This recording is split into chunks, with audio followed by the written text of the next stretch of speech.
This is Phil on the Cape. Hello, Phil. Good morning, everybody. Merry Christmas. Same to you. Merry Christmas. Happy New Year. Most joyous time of year. So, on the Cape last night, as I guess you guys talked about, we had drones over here. Yes. Now, when you come over the Sagamore Bridge, if you look to your right when you're at the top of the bridge, you'll see this square building in the woods. What that square building is Pave Paws. Pave Paws is one of 3 satellite buildings that span the eastern seaboard. There's more throughout the country, Alaska, but on Cape Cod, in Sagamore, right across from the market basket, you'll see a sign that says Space Force. It used to say Air Force. Well, what that building is, if there's a bottle cap that comes down from space, the detection is so sensitive, it can pick up that bottle cap entering our atmosphere. If you fly 1,500 feet over the top of Pave Paws, it'll be the same as you being inside of a microwave on high, which is a horrible fact, but nonetheless a fact. Yeah. These drones, if they were a threat to us, never mind the fact of our ability to pick up a bottle cap coming into our atmosphere. We have Otis Air Force Base right behind Pave Paws, and we have F-18s, F-22 Raptors. We have everything out here still. Anything could be scrambled at any time. If you watch the video of these drones, they go back and forth. So, and they also have indication lights, marker lights, so they're not hit by a plane, a helicopter, whatever you may call it. Phil, unfortunately, you're like everybody else in any alien invasion movie since the dawn of time, who is willing to sit back and find out too late that they're here to kidnap you and probe you. Yeah. Like I don't know what to tell you. I don't know. Well, you'll be the one that saves us all then, because when the ish hits the fan, there's always that one person that's been on it from day one that we lean on to help us with the alien invasion. Yeah, I mean, I have one point about the end of world type of shows. If you do a show about how the world's ending, yep, you can't advertise for those kits that save you if the world ends. Because then I can't take you seriously. You mean, if you're profiting, you mean like the prepper kits, right? Like if you're making money off it, it kind of invalidates your point, right? Like whenever I'm at my parents' house in the background, I always hear gold and kits to save yourself. Well, I think you got to save yourself, because if the world, not necessarily like meteor hits it ends, but if there is an alien invasion, it's something like you have to be, and you got to live off the grid or in a bunker. I think it's a lot of that kind of stuff that helps you survive. No, I'm just saying, if you're telling us the world's ending, and then you go to break and you're saying, buy this freedom kit that protects you, to me, I can't take you seriously because you're just looking to sell a product. Well, I mean, there are people that rise above when these kinds of things happen. The preppers. Yeah, the preppers, 100%. Yeah. They're really big now, where what they're doing is building the prepper bunkers. Now all celebrities are getting into them underneath their mansions to be able to survive the alien takeover.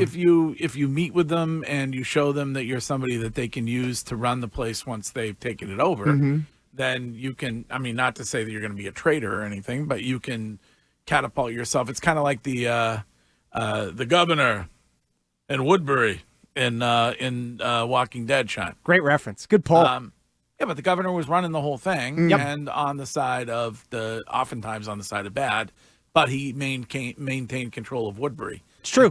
Until he didn't. Yeah, until Rick and his crew screwed it all up. Until it was too late. This is Coach from New Hampshire. Hey, Coach. Oh, hey, great show. Turn your radio down. Oh, sorry. Hold on one second. Can you hear me better? Yes, sir. Yes, sir. Yes. So before I get into my Patriots take, a couple of quick cleanup items. One, my wife and I went to the Beachcomber last year for the road show. We stayed in Truro on the Bay side for a couple of $100.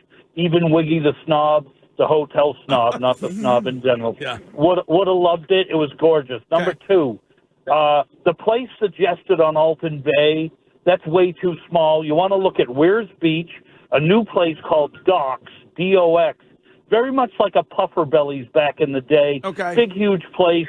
Everyone would love it. Lastly, the Patriots. I like how first of all, Jerod Mayo is safe for another year. I think we all kind of think that. And I like how he wants to play some kids to see, and even Cole Strange down the stretch. But can he please, and I'm begging, can they please coach the game like they don't give a rat's ass whether they win or lose? Like, who cares whether you win or lose?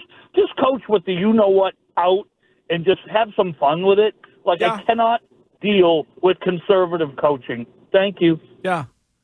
I mean, I guess you're going to find out whether he thinks he is coaching for his job or not if he does that very thing. Like, if he didn't care, then he'd be going for it left and right and not concerned about it. Right, but then he might be looking at, well, if I do that, I'm not putting my team and myself in the best chance of winning, because remember, he talked about it where he feels like, sometimes when you're a little bit more aggressive, but the game can get away. He's had an extra week to get ready for this game. Yes. So even you would say that this team should be well prepared when it comes to this game on Sunday. Right, yeah, because you know what Arizona likes to do. So, I mean, I think that's... You're very cautious of saying anything negative at all about Jerod Mayo. But I would say this. The Kyler Murray in the first series against the Patriots, was it a year or 2 ago? 2 years ago, when he went down, like the first series of the game, Kyler Murray blew out his knee on a Thursday night or a Sunday night game against the Patriots. Yeah, it was 2 years ago. 2 years ago. Are you talking gaming or IRL? IRL. Okay. And then I think it was the guy from Texas, Colt McCoy, came in and sucked. The Patriots, over their history, have been very bad against running quarterbacks, even with Bill. I don't think Sunday is going to be a good day for them, and I think the questions will persist about Mayo. However, I have a question for both of you. In 2 years from right now, who is more likely to be in the job they currently hold, Jerod Mayo or Bill Belichick? I think it's Bill Belichick. You think he's going to go right back to the NFL now after hearing him yesterday? So I think if he's successful, and I expect him to be successful. He's got to be successful for a season, though. Do you remember what we were saying about Charlie Weiss, how he had brought the brilliant offense to college football, the tush-push of Reggie Bush that beat Notre Dame at the end of that, I think it was like 2005 or 6. It was 2005. And that happened at this, and the whole talk was Charlie Weiss. He got 3 new deals in the first 2 seasons at Notre Dame because his offense had success with Brady Quinn. Yeah. And that's a guy that had never won a Super Bowl as a head coach in the NFL. If Bill Belichick goes to North Carolina and starts off the way Dion did at Colorado, he is going to the NFL. So that's why I think Mayo will likely be where he is, not because Bill's going to suck. I think Bill will be in the NFL in 2 years. I think he has to do better than that, because remember, Dion started like 2-0 or something like that, because he beat TCU, and then they kind of went downhill, so they were kind of criticizing him. But his second year, which was, I believe his second year is this year, is when he really turned things around. If you look at that, they maybe 2 or 3-0, and then they struggled a little bit. If Bill can like have a competitive team that is winning, because the schedule is real favorable. So if they're like, 6-1, 6-2, 5-3, and they're like, oh man, this team is like, Bill has done a great job with them. I think after the 1 year, and you brought it up, Greg, the 1 year buyout for $1 million leads me to believe that I don't think he pulls the plug after the first year, but I could see him 2 or 3 years at UNC, and then he's back in the NFL. Well, it seems like hearing him talk yesterday, he's fired up about it. Guys have been reaching out to him for advice, but as the college game becomes more like the NFL game, whether it's 2 minutes or whatever the change is, and the question becomes like, does he have an advantage because of who he is when it comes to guys who are in the portal? Like, does he have an advantage with somebody like Arch Manning, for instance? So I think he may, in that he has done a season's worth of shows with Arch Manning's uncles, and that obviously Bill. I really believe that there will be a massive influx of talent this year. Mm-hmm. They will spend to the gills because they're going to get down there and they're going to realize that this is a unique opportunity.